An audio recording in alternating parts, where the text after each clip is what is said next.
இந்த ஆடிக்கு நம்ம சென்னை சில்க்ஸ்ல up to 50% off combo offer, uniform sari collections எல்லாம் சேர்ந்து சேவிங்ஸும் பிளாஸ்ட், கலெக்ஷன்ஸும் பிளாஸ்ட். நம்ம தி சென்னை சில்க்ஸ். ஆச்சி மசாலா எந்த சமையலும் ருசி தேடும் ரகசியம் 20 ரூபாய். 2M சினிமாஸ் டி பிக்சர்ஸ் தயாரிப்பில் தயால் பத்மநாபன் இயக்கத்தில் வெற்றி நடிக்கும் லட்சுமிகாந்தன் கொலை வழக்கு ஜூலை 10 முதல் திரையரங்குகளில்.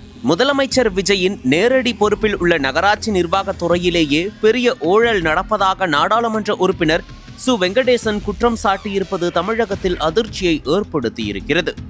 மதுரையில் குப்பைகளை சேகரிக்கும் மற்றும் தூய்மை பணிகளை மேற்கொள்ளும் ஒப்பந்தத்தை பெற்றுள்ள அவர்லாண்ட் என்ற தனியார் நிறுவனத்திற்கு எதிராக இந்த ஊழல் புகார் எழுப்பப்பட்டுள்ளது.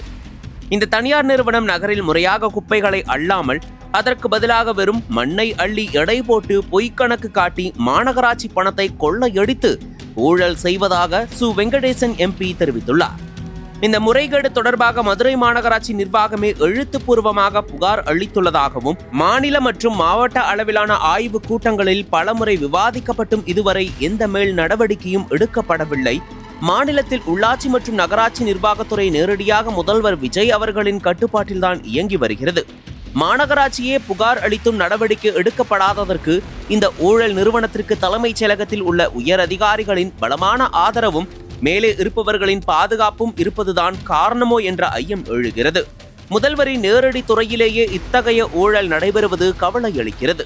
எனவே முதல்வர் விஜய் உடனடியாக தலையிட்டு அந்த நிறுவனத்தின் தூய்மை பணி ஒப்பந்தத்தை ரத்து செய்ய வேண்டும்.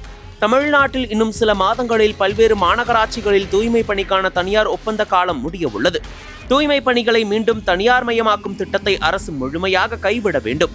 இல்லையெனில் மார்க்சிஸ்ட் கம்யூனிஸ்ட் கட்சி தொடர்ந்து போராடும் என சு வெங்கடேசன் எச்சரித்துள்ளார். தாவேகா ஆட்சி அமைக்க இடதுசாரிகளான மார்க்சிஸ்ட் கம்யூனிஸ்ட் கட்சியும் ஆதரவு அளித்துள்ள நிலையில் தற்போது அந்த கட்சியில் இருந்தே விஜய் அரசுக்கு எதிரான கோஷம் எழுந்திருப்பது தோழமை கட்சிகளிடையே அதிர்வலைகளையும் அதிர்ச்சியையும் ஏற்படுத்தியிருக்கிறது. முன்னதாக விஜய் கிளீன் கவர்மெண்ட் என்று விஜய் கூறி வந்த நிலையில் தற்போது எழுந்திருக்கும் இந்த குற்றச்சாட்டு பல்வேறு விவாதங்களையும் கேள்விகளையும் எழுப்பியிருக்கிறது. 50% வேலைக்கு 100% பில் போடுகிற கணக்கெழுதுகிற வேலையும் தொடர்ந்து நடக்கிறது என்பதை நாம் பார்க்கின்றோம். எனவே வெறும் 50 லட்சம் ரூபாய்க்கு சித்திரை திருவிழாவினுடைய குப்பைகளை சித்திரை திருவிழாவால் ஏற்பட்ட அசுத்த மாநிலத்தை தூய்மைப்படுத்துவதற்கான பணியை மாநகராட்சி முடித்துவிட்டது. இந்த பின்னணியில் தான் இந்த நிறுவனத்தின் மீது போடப்பட்ட அபராதம் என்னாச்சு, அபராதத்தை பிடிக்கப்பட்டதா, கட்டணம் வந்ததா, இதன் மீது என்ன நடவடிக்கை என்று கடந்த 15 நாட்களுக்கு முன்பு நடந்த அமைச்சர் தலைமையில் நடந்த ஆய்வு கூட்டத்திலும் எனது தலைமையிலே நடந்த மாவட்ட வளர்ச்சி ஒருங்கிணைப்பு மற்றும் கண்காணிப்பு குழு கூட்டத்திலும் பிரச்சனையை கிளப்பினோம். அதற்கு பிறகும் ஏறக்குறைய இரவில் மண்ணை அள்ளி போடுகிற பிரச்சனை வந்தது. அந்த மண்ணை அள்ளுகிற லாரியையும் கையும் களவுமாக பிடித்து நம்முடைய தோழர்கள் போலீசில் புகார் அளித்திருக்கிறார்கள். நாங்கள் புகார் அளித்த பிறகு நீங்கள் ஏன் புகார் அளிக்காமல் இருக்கிறீர்கள் என்று ஆய்வு கூட்டத்தில் நாங்கள் கேட்ட பிறகு இன்றைக்கு மாநகராட்சியின் சார்பிலும் அதிகாரப்பூர்வமாக அந்த நிறுவனத்தினுடைய பொறுப்பாளர்கள் மீது புகார் மனு அளிக்கப்பட்டிருக்கிறது. இப்பொழுது பிரச்சனை என்னன்னா, இவ்வளவு புகார் அளிக்கப்பட்ட பிறகும் சட்டப்படி அதிகாரப்பூர்வமாக ஒரு மாதத்துக்கு சுமார் 100 டன் குப்பை அள்ளுவதற்கு பதில் மண்ணை அள்ளி கொட்டி கணக்கு காட்டி இருக்கிறார்கள்.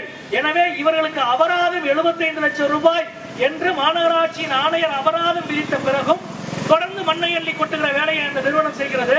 ஆனால் அந்த நிறுவனத்தின் மீது எந்த நடவடிக்கையும் இப்பொழுது வரை எடுக்க முடியவில்லை. அந்த நிறுவனம் அவ்வளவு சக்தி வாய்ந்த நிறுவனமாக இருக்கிறது. கடந்த காலங்களிலும் சக்தி வாய்ந்த நிறுவனமாக இருக்கிறது, இப்பொழுதும் சக்தி வாய்ந்த நிறுவனமாக இருக்கிறது. எனக்கு வருகிற தகவல் அதிர்ச்சியாக இருக்கிறது. மாண்புமிகு தமிழக முதல்வர் அவர்களை நான் கேட்டுக்கொள்வது, இவ்வளவு ஊழல் செய்கிற ஒரு நிறுவனத்தை பாதுகாக்கிற வேலையை யாரோ செய்து கொண்டிருக்கிறார்கள் தலைமைச் செயலகத்தில் உட்கார்ந்து கொண்டு. உடனடியாக இந்த அரசு மக்களின் பக்கம் நிற்கிறது என்பதை நிரூபிக்க வேண்டும் என்றால் இந்த ஊழல் செய்த குற்றச்சாட்டுக்கு உள்ளான இந்த அவர்லாண்ட் நிறுவனத்தின் ஒப்பந்தத்தை டெர்மினேட் செய்ய வேண்டும், ரத்து செய்ய வேண்டும் என்று மார்க்சிஸ்ட் கம்யூனிஸ்ட் கட்சியின் சார்பில் நான் இந்த நேரத்தில் அனல் பறக்கும் செய்திகளை அப்டேட் செய்து கொள்ள நக்கீரன் களத்தை இப்பவே சப்ஸ்கிரைப் பண்ணுங்க.